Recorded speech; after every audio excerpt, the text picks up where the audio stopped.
যারা কান কথা বলে তেল মারে তাদের থেকে দূরে থাকেন।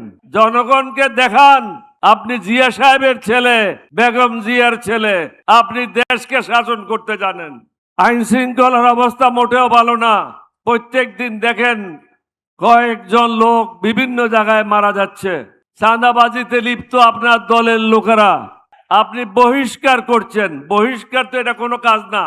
তাকে জেলে ঢুকান, তাকে সাজা দেন, জনগণকে দেখান আপনি জিয়া সাহেবের ছেলে, বেগম জিয়ার ছেলে, আপনি দেশকে শাসন করতে জানেন। না হলে পরামর্শ নেন। যারা আপনাকে ঘিরে রেখেছে এই বেষ্টনী থেকে বের হন। বেষ্টনী থেকে বেরিয়ে জাতীয় যে সমস্যা, আইন শৃঙ্খলা, দ্রব্যমূল্য, ট্রাফিক জ্যাম, ডিজেল পেট্রোলের সমস্যা, অর্থনৈতিক সমস্যা, আন্তর্জাতিক সমস্যা এবং তৃতীয় বিশ্বযুদ্ধ হবে, এটা এড়িয়ে দেওয়া যায় না। সুতরাং এই দিকে মন না দিয়ে আমাদের বিরোধী দলীয় নেতাদের সাথে বসেন। তাদের সাথে বসে জাতিকে এগুলি থেকে কিভাবে মুক্তি দেবেন সেটাই চিন্তা করেন।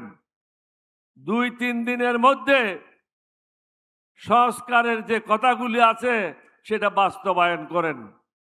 কেউ বলছে সংস্কার, কেউ বলছে অ্যামেন্ডমেন্ট। এরকম ধারাবাহিক বক্তব্য রেখে কোনো লাভ নাই। ধারা অনুযায়ী এটা কোনো ঢাকা ইউনিভার্সিটি না, ছাত্রদের পড়াচ্ছেন।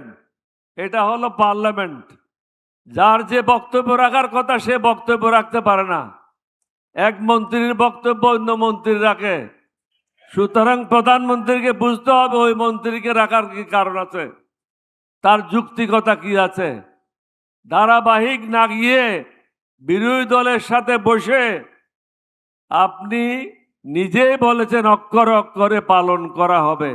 সুতরাং এগুলি পালন করে জাতীয় সমস্যাগুলি কিভাবে সমাধান করবেন, সুশাসন কিভাবে প্রতিষ্ঠা করবেন, দেশে কিভাবে শান্তি আসবে, এই বিষয়গুলি নিয়ে চিন্তা ভাবনা করেন।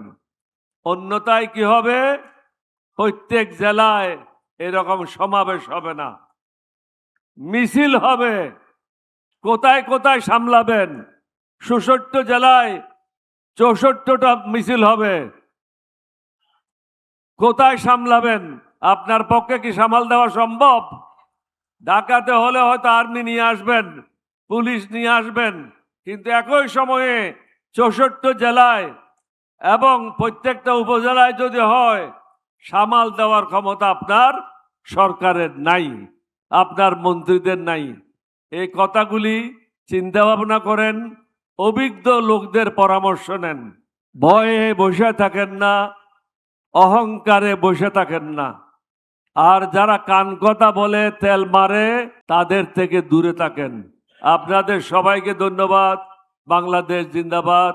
সবশেষে আমি বলবো, শফিক সাহেব এবং জামাত ইসলাম আমাদেরকে যে সুযোগ দিয়েছে আপনাদের সাথে একাত্মতা ঘোষণা করার জন্য, আমি এলডিপির পক্ষ থেকে ওনাদের সবাইকে আন্তরিক মোবারকবাদ জানাচ্ছি। আসসালামু আলাইকুম ওয়া রাহমাতুল্লাহি ওয়া বারাকাতুহু।